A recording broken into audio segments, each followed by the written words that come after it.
공수처의 언론 사찰 의혹이 일파만파입니다. 기자들의 통신 기록을 조회한 사례가 하나둘씩 더 나오고 있습니다. 이른바 에스코트 조사를 받은 정황입니다.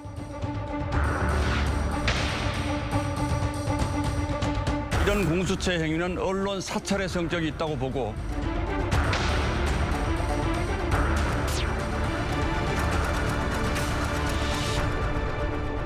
네, 이 기자, 공수처가 통신 기록을 조회한 언론사가 TV조선만은 아니었네요. 조선, 중화, 동아일보, 문화일보, 헤럴드경제, 연합뉴스 등 아직 결과를 기다리고 있는 것까지 합치면은 횟수는 훨씬 더 늘어날 것으로 보입니다. 공수처도 이에 대해서 곧바로 해명을 내놨죠. 저희가 따로 정보 공개 청구를 했을 때는 공무상 비밀 누설 사건과 관련해서 대상자들의 통화 기록을 확인했다, 이렇게 설명을 했습니다. 해당 피의자가 누군지, 또 어떤 사건과 관련해서 기자들이 통신 조회 대상이 됐는지는 밝히지 않았는데 정확히 밝힌 건 없는 상황인 거네요. 네. 이 기자도 통신 기록 조회 대상에 포함이 됐죠. 네, 그렇습니다. 그 사실을 알았을 때 어떤 생각이 들었습니까? 좀 당황했던 게 사실입니다. 저희 TV조선이 공수처가 이성윤 지검장에 대해서 황제 에스코트 조사를 했다는 CCTV를 보도했을 당시에 제가 정당한 취재를 했는데도 그때도 사실 기자 사찰 논란이 있었고 법조를 계속 출입해야 하는 기자로서 굉장히 위축되는 느낌이 있었는데 두 번째로 또 이런 일이 있으니까 상당히 당황할 수밖에 없었습니다. 이 기자가 말한 대로 지금 여기에 보이는 황제 에스코트 조사 취재를 하면서 이달의 기자상까지 받았는데 공교롭다고 해야 될까요? 이 취재를 같이 한 기자들도 다 대상에 올랐죠? 저희 TV조선 같은 경우에는 타회부장부터 선임 데스크, 그리고 현장 취재기자, 법원 출입기자인 저까지 같은 목적으로 조회를 당했는데 이들 모두와 같은 목적으로 통화를 한 그 고위공직자가 누구냐는 게 의문이 일단 들고요. 그렇다면 정확하게 말해서 언론사 취재기자만 통신 기록을 조회했다고 봐야 됩니까? 그렇지 않다는 게 지금 문제가 되고 네. 있습니다. 저희 회사의 법조계를 취재하는 영상 촬영 기자 역시 공수처가 가입자 조회를 했고요.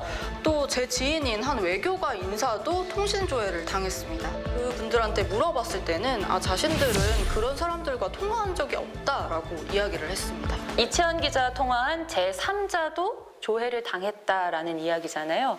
적법한 절차입니까? 정보나 수사기관의 장이 재판, 수사, 형의 집행 또는 국가안전 보장에 대한 위험을 방지하기 위해서 자료 제출 요청하면 통신사가 따를 수 있게 돼 있다, 요청에 따를 수 있다, 이렇게 애매한 표현이 있기는 있습니다. 그럼 이런 통신 기록 조회로는 어떤 정보를 얻을 수 있는 겁니까? 제가 제 통신자료 제공 사실 확인서를 가지고 왔는데요. 이름이랑 주민등록번호, 이동전화번호, 이런 가입자 정보 정도 제공이 된다고 나와 있습니다. 지금 이 기자가 갖고 온 통신자료 제공 내역을 보니까 수사과라는 게 있고 또 수사3과라는 게 있어요. 이쪽에서 조회를 신청했다는 얘기입니까? 수사3부 부장에게 확인을 했습니다. 왜 이런 신청을 했느냐. 그게 수사3부 관련 사건 조회가 아닌 것 같다. 우리는 통신자료 요청 자체를 몰랐다. 이렇게 답했습니다. 부장이 모르다고요? 네, 그렇습니다.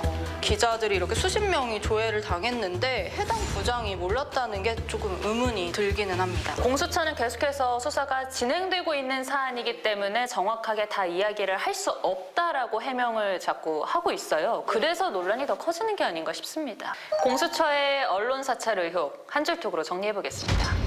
네, 저는 아마추어와 프로로 하겠습니다. 네. 공수처가 고발사주 의혹으로 손준성 전 정책관에 대해서 재청구했던 두 번째 구속영장 실질심사 때 주임검사가 우리 공수처는 아마추어다. 공수처 출범을 생각해보면 검찰의 막강한 권한을 감시하려고 탄생한 조직이라고 해도 과언이 아니거든요. 그렇죠. 스스로 아마추어임을 드러내는 일을 계속해서 한다면 국민들이 그 결과를 어떻게 신뢰할 수 있을지 좀 묻고 싶습니다.